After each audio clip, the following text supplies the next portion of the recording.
नमस्कार, स्वागत है आपका। मैं हूं आपके साथ रीनू मौर्य। तो मंत्रिमंडल विस्तार के 3 दिन बाद भी 28 मंत्रियों के बीच विभागों का बंटवारा नहीं हो सका है। मुख्यमंत्री शिवराज सिंह चौहान आज दिल्ली जाने वाले हैं। आपको बता दें कि ज्योतिरादित्य सिंधिया के बीच आज अहम विभागों को लेकर पेच फंसा हुआ है। सिंधिया अपने लोगों के लिए कुछ बड़े विभाग चाहते हैं, जिस पर केंद्रीय संगठन से चर्चा के बाद ही मुख्यमंत्री अंतिम निर्णय लेंगे। और इसी सिलसिले में मुख्यमंत्री को शनिवार को दिल्ली जाना था, लेकिन किसी वजह से उनका ये दौरा टल गया। और आज की बात चली जाए तो आज दिल्ली दौरे पर है मुख्यमंत्री शिवराज सिंह चौहान, और आज ही वहां पे कई नेताओं से मिलेंगे। और उसके बाद ये आखिरकार निर्णय हो पाएगा कि किसे कौन सा विभाग दिया जाए। तो आबकारी, पीएचई, परिवहन, महिला एवं बाल विकास, खनिज, किसे क्या जिम्मा दे, इस पर लगातार बीजेपी के बीच उलझन चल रही है। शिवराज सिंधिया में बड़े विभागों पर पेच फंसा हुआ है। 3 दिन बाद भी मंत्रियों को नहीं मिले हैं विभाग, और 28 मंत्रियों के बीच विभागों का होना है बंटवारा। और इसी सिलसिले में आज मुख्यमंत्री शिवराज सिंह चौहान आज दिल्ली दौरे पर है, जहां पर किसे कौन सा विभाग दिया जाए, इसके ऊपर तमाम वहां पे रणनीति तय की जाएगी।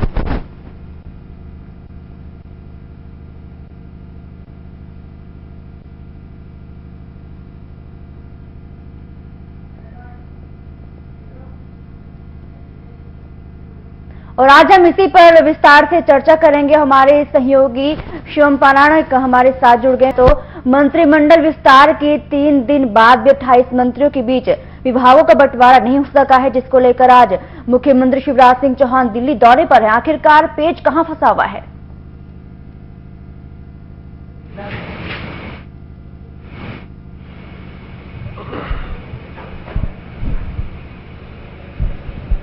बिल्कुल रेणु, आपको बता दें कि जिस तरीके से मंत्रिमंडल विस्तार को लेकर पेच फंसा हुआ था, काफी दिनों बाद, लगभग 100 दिनों के बाद मंत्रिमंडल का विस्तार किया गया था, लेकिन आज तीसरा दिन हो चुका है। और जिन मंत्रियों ने शपथ ली थी, मंत्रिमंडल में जिन लोगों को जगह मिली थी, उनके बीच विभागों का बंटवारा अभी तक नहीं हो पाया है। और जहां तक रही पेच फंसने की बात कि आखिर किन वजहों से अभी तक विभागों का बंटवारा नहीं हो पाया है, तो वजह वही बताई जा रही है जो मंत्रिमंडल विस्तार के समय थी। मतलब सिंधिया और शिवराज के बीच में जो मंत्रियों के चयन के लिए लेकर जो पेच तब फंसा हुआ था, वही पेच अभी भी विभागों को लेकर फंसा हुआ। क्योंकि सूत्रों की माने तो ज्योतिरादित्य सिंधिया अपने समर्थक जो मंत्री हो, उनके लिए अहम विभाग चाहते हैं। क्योंकि पिछली सरकार की बात कर ले तो उनके जो समर्थक नेता थे, जिनको मंत्रालय मिला हुआ था, वह उनके पास परिवहन था, राजस्व था, श्रम था, महिला बाल विकास था। तो इस तरीके से सिंधिया तो ये चाहते ही है कि जो पूर्व की सरकार में उनके नेताओं के पास जो विभाग थे वह उनके पास रहे, साथ ही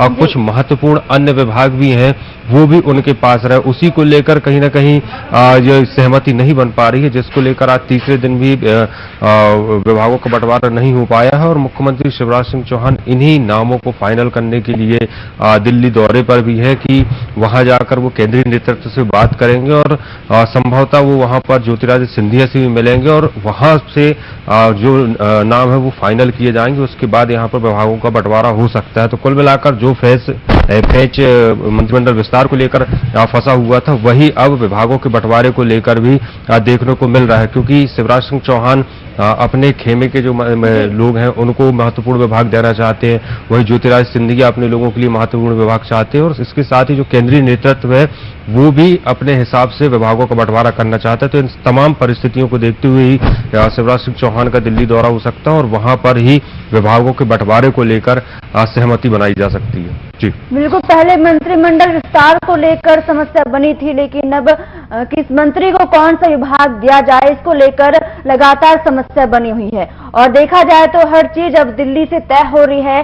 दिल्ली में आला कमान से मिलने के बाद ही, मुलाकात के बाद ही हर चीज यहाँ पे तय की। बीजेपी हर एक कदम यहाँ पे सोच समझ कर चल रही है, ताकि किसी भी तरह के मंत्री को यहाँ पे कोई किसी भी तरह की कोई दिक्कत ना हो।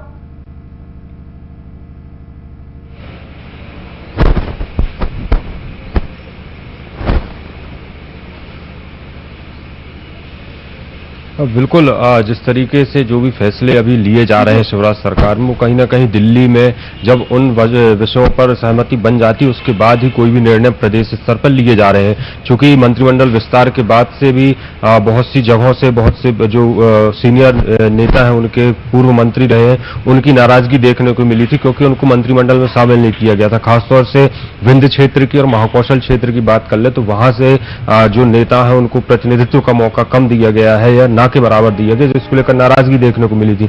और वही परिस्थिति अब फिर एक बार शिवराज सरकार के सामने है कि विभागों के बंटवारों को लेकर कहीं ना कहीं नाराजगी देखने को न मिले, क्योंकि मंत्रिमंडल के विस्तार के बाद लगातार बीजेपी के नेताओं की नाराजगी सामने आ रही थी, चाहे उमा भारती हो या दूसरे उनके विधायक गण हो, उन सभी की नाराजगी सामने आ रही थी। तो विभागों को लेकर इस तरीके की कोई परिस्थितियां उत्पन्न न हो सरकार के लिए, तो कहीं ना कहीं वो इस सभी परिस्थितियों को दूर करने के लिए, मतलब कोई भी संभावनाओं को दूर करने के लिए दिल्ली जा रहे हैं। वहां पर केंद्रीय नेतृत्व से मिलेंगे। ज्योतिरादित्य सिंधिया, जिनके कारण ये सरकार बनी है, उनकी भी इन सभी विषयों पर सहमति जरूरी है, उनकी राय बहुत जरूरी है।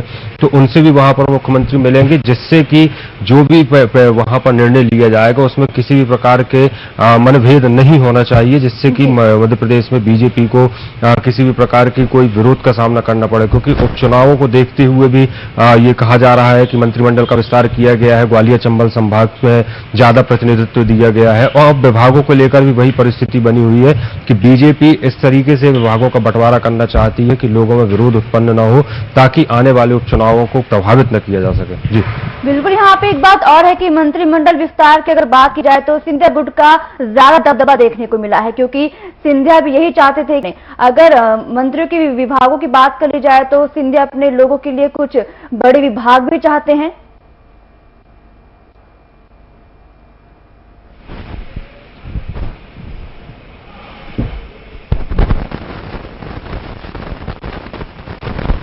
अब बिल्कुल सूत्रों की माने तो सिंधिया अपने मंत्रियों को जो कि पिछली सरकार में जो विभाग थे, जैसा कि मैंने पहले भी बताया, उसके साथ अन्य बड़े विभाग भी वह चाहते हैं, जैसे सहकारिता हो गया, गृह विभाग हो गया, और स्वास्थ्य विभाग को भी वो वापस अपने लोगों के पास चाहते हैं। चूंकि पिछली सरकार में उनके समर्थक तुलसी सिलावट के पास स्वास्थ्य विभाग था, जो वर्तमान में नरोत्तम मिश्रा के पास है, जो कि गृह मंत्री भी है प्रदेश के। तो इस तरीके से जो अन्य बड़े विभाग है, चाहे सहकारिता की बात कर लें, इस तरीके के जो विभाग है, जिनसे महत्वपूर्ण जो विभाग है, उनको सिंधिया लेने की कोशिश में है। और सिंधिया के जो समर्थक नेता हैं वो भी वही चाहते हैं, जो कि बातें सामने सूत्रों के हवाले से आ रही हैं।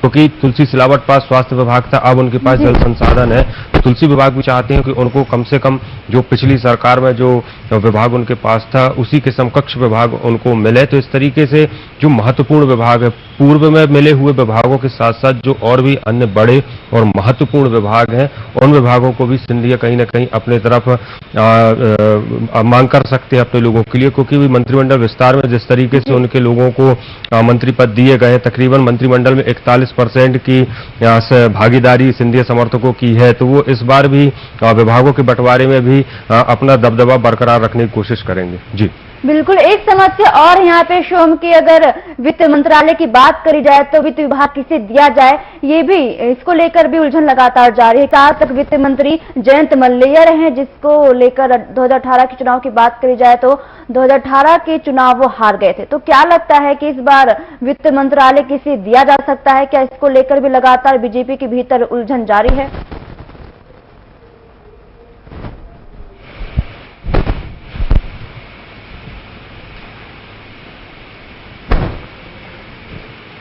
अब बिल्कुल, अगर वित्त विभाग की बात कर ले तो चूंकि पिछले 2 बार से शिवराज सरकार में जयंत मलैया वित्त मंत्री रहे हैं, और वित्त मंत्री रहने के साथ साथ उन्होंने उस विभाग को बखूबी संभाला भी हुआ था। लेकिन इस 2018 के चुनाव में जयंत मलैया चुनाव हार गए थे। तो अब एक समस्या सरकार के पास यह भी उत्पन्न है, बिल्कुल आपने सही कहा, कि आखिर वित्त विभाग किसे दे, कौन वित्त विभाग को ज्यादा मजबूती के साथ संभाल सकता है। तो उसको लेकर भी पेच फंसा हुआ है। हालांकि पार्टी में कुछ सीनियर नेता हैं जो कि इसकी जवाबदारी ले सकते हैं, जिनको मंत्रिमंडल में भी शामिल किया गया है। कुछ कांग्रेस से भी नेता आए हैं, उनको भी वित्त विभाग दिया जा सकता है, क्योंकि उनका भी विधानसभा का अनुभव काफी ज्यादा रहा है। तो अब जो वित्त विभाग की बात कर ले अगर, वैसे तो सभी विभागों को लेकर शिवराज सरकार में अभी खींचतान मची हुई है, लेकिन खासतौर से वित्त विभाग की बात कर ले तो सीनियरिटी के हिसाब से भी वित्त विभाग दिया जा सकता है। चूंकि जयंत मलैया जो पहले शिवराज सरकार में वित्त मंत्री रहे हैं, वो चुनाव हार गए थे, तो अब वित्त विभाग को लेकर भी कशमकश जारी है और सीनियरिटी के आधार पर भी किसी को वित्त विभाग दिया जा सकता है। जी बिल्कुल, अगर नरोत्तम मिश्रा की बात कर ली जाए तो नरोत्तम मिश्रा के पास अभी गृह और स्वास्थ्य है और एक विभाग भी अगर कम होता है तो क्या होगा?